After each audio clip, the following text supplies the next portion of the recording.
हाँ, तो साथियों,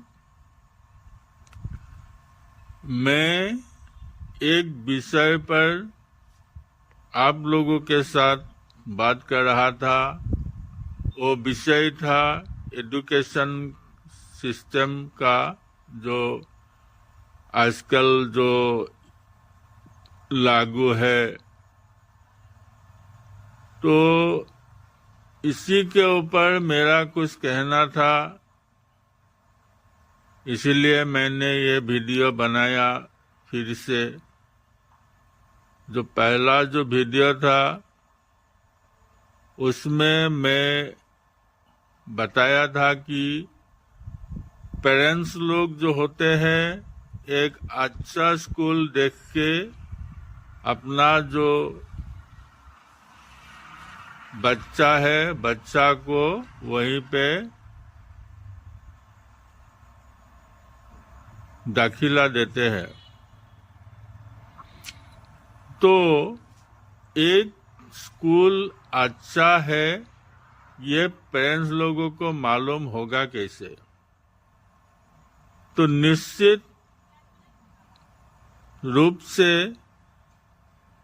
जिस स्कूल में ज्यादा बच्चा होगा, जिस स्कूल में से अच्छा रिजल्ट आएगा, वही स्कूल को अच्छा मान के पेरेंट्स लोग वहीं पे अपना बच्चा डाल देता है। तो बात यही तक तो ठीक है। आपने रिकॉर्ड देखा, रिकॉर्ड देख के अपने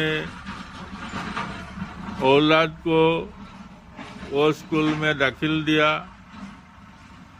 दिया। तो एक बात आप लोग गौर करते नहीं हो, ये जो आप लोगों के बच्चा जहाँ पे पढ़ रहा है वहाँ पे शिक्षा कैसे दिया जाता है। उदाहरण के तौर पर मैं कहना चाहता हूँ, धर लीजिए एक लैंग्वेज मतलब इंग्लिश का जो पुस्तक या किताब हो, एक पार्टिकुलर क्लास में, श्रेणी में स्कूल की ओर से दिया जाता है। वो धर लीजिए एनसीईआरटी जो कोर्स बुक है, वो कोर्स बुक का किताब ही उपलब्ध कराया होगा। तो धर लीजिए आपका बच्चा जो है क्लास 6 में पढ़ रहा है, तो क्लास 6 का जो स्टैंडर्ड है, उनका जो ब्रेन का डेवलप है, वो ब्रेन का डेवलप देख के मतलब आम एक बच्चा 6 कक्षा तक कहाँ तक बोझ को अपने ब्रेन में संभाल पाएगा, वो देख के उसमें जो कंटेंट होते हैं वो देते हैं। लेकिन मैं भी एक स्कूल चला रहा हूँ, मैंने भी देखा हूँ कि वो जो पार्टिकुलर क्लास के लिए एनसीईआरटी हो या प्राइवेट कोई पब्लिकेशन का किताब हो, उसमें जो डोज दिया जाता है वो डोज मतलब मैच नहीं करा जाता है। तो मैथमेटिक्स सब्जेक्ट का जो किताब हुआ, एनसीईआरटी का जो मैथमेटिक्स सब्जेक्ट का जो किताब है, वो लेकिन स्टैंडर्ड में बहुत लो है। क्या टेक्निक लगा के उन लोगों ने मैथमेटिक्स सब्जेक्ट को सिखाने का कोशिश करता है, वही लोग जाने।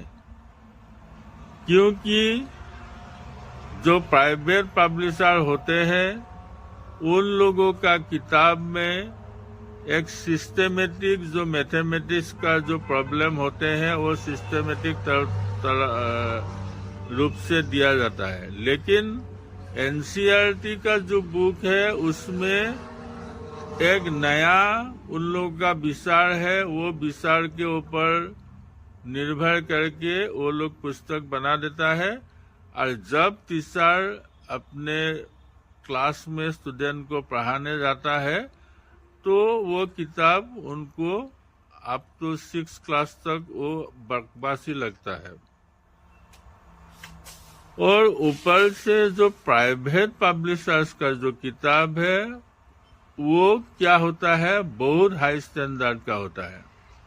तो मतलब बच्चा जिस स्टैंडर्ड का है वो स्टैंडर्ड का किताब प्राइवेट पब्लिशर्स के पास या गवर्नमेंट जो पब्लिकेशन एनसीईआरटी का उसमें उपलब्ध नहीं होता है। तो पहले हम लोग के जमाने में जो एक पुस्तक लिखा गया था वो उम्र का ख्याल रख के तब किताब लिखा गया था, और वो जो लेखक लोग थे बहुत अनुभवी थे, डिग्री तो था ही, ऊपर से प्रैक्टिकल नॉलेज भी बहुत था, इसीलिए किताब का स्टैंडर्ड बहुत बढ़िया होता था। लेकिन आजकल डिग्री तो ढेर सारे हैं, लेकिन मेरा मानना है शायद उन लोगों को अनुभव की कमी है।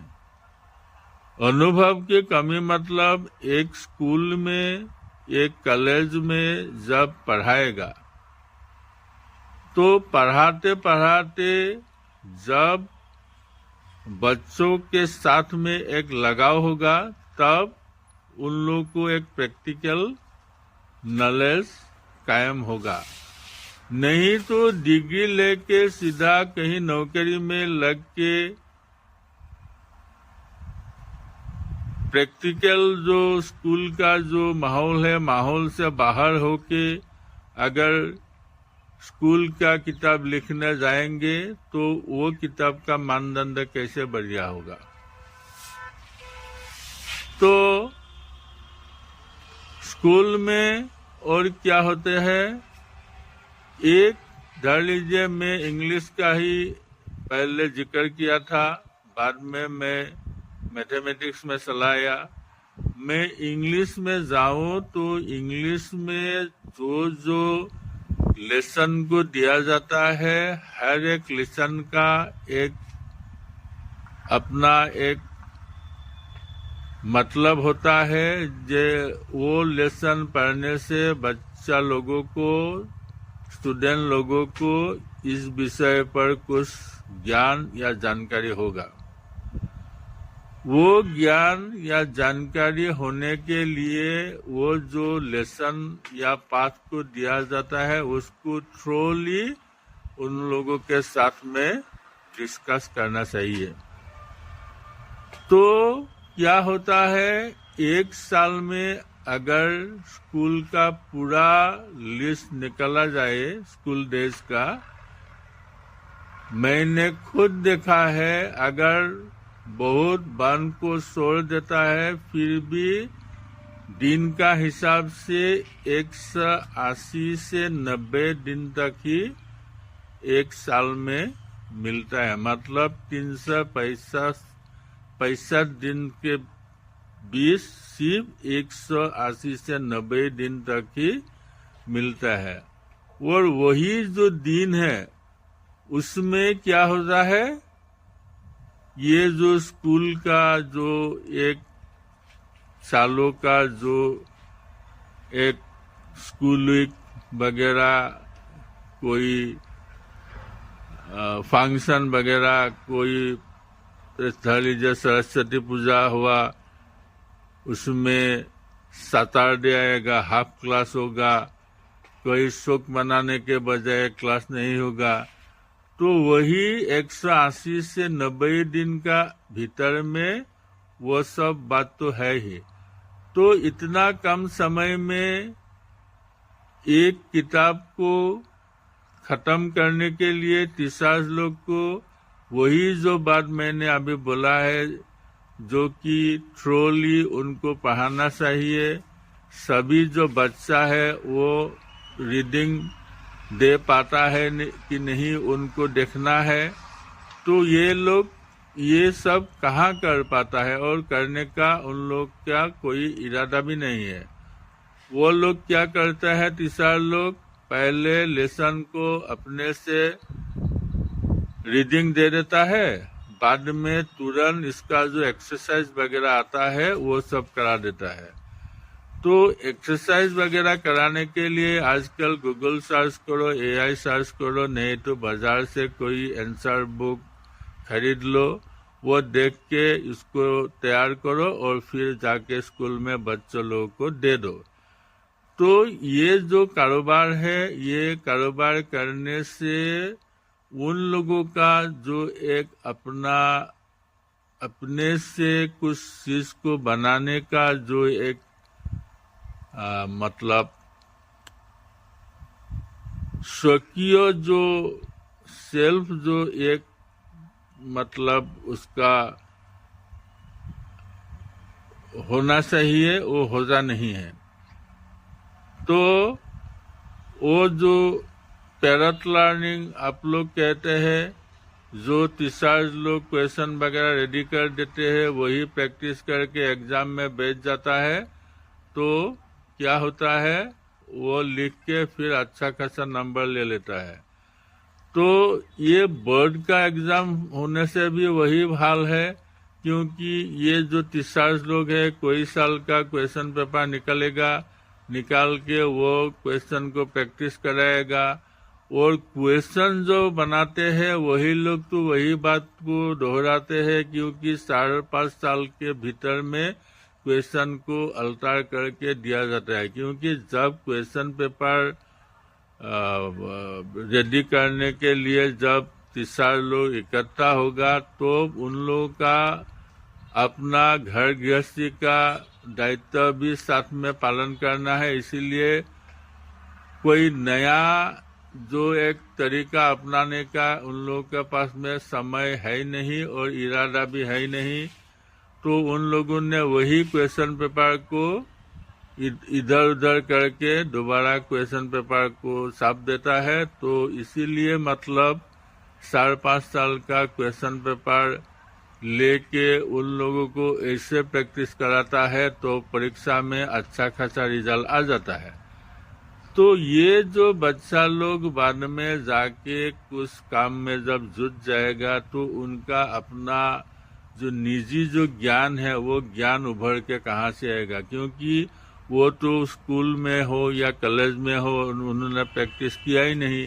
एक लेसन में जो एक्सरसाइज वगैरह होते हैं अपने से वो तो किया ही नहीं, टीचर ने जो दिया वही लिखा तो मेमोराइज किया, बाद में जाके परीक्षा में लिख दिया। तो ये सिस्टम तो पहले नहीं था। पहले क्या होता था, टीचर्स लोगों ने कुछ आंसर्स को क्वेश्चन का आंसर खुद को करने के लिए देता था, तब जाके एक प्रैक्टिकल नॉलेज होता था। लेकिन आजकल वो तो गया। ये धर लीजिए आप 9-10 का बच्चा को लेके आप लोग इसका एक परीक्षा लीजिए, वो अपने से कुछ आंसर का उत्तर लिख पाएगा कि नहीं, आपको ना ही मिलेगा। क्योंकि ये मेरा व्यक्तिगत अनुभव है, इसलिए मैं ये कह रहा हूँ। तो आपने अच्छा खासा स्कूल देख के बच्चा को तो दाखिला दिया, लेकिन स्कूल के माहौल में क्या होता है वो तो आपको देखने के लिए फुर्सत ही नहीं है, क्योंकि आप भी तो बहुत बिजी रहते हो। तो ये जो सिस्टम है, ये सिस्टम को लेकिन हटाना पड़ेगा, नहीं तो अच्छा जो प्रोडक्ट है, अच्छा प्रोडक्ट निकल के नहीं आएगा। तो आप लोग कह सकते हैं एक स्कूल में एक क्लास में अगर 40-50 सेक्शन हो, क्लास में हो, स्टूडेंट है, उसमें से 10-15 आगे आएगा, बाकी लोग पीछे रह जाएगा, ये क्या उसका क्रेडिट हुआ? तो अगर सभी बच्चा कम से कम मीडियम क्वालिटी का बने, तब भी मैं कहूँ हाँ ये स्कूल सही है, लेकिन आपको वो दिखने के लिए नहीं मिलेगा। तो ये बात को कह के आज का वीडियो में समाप्त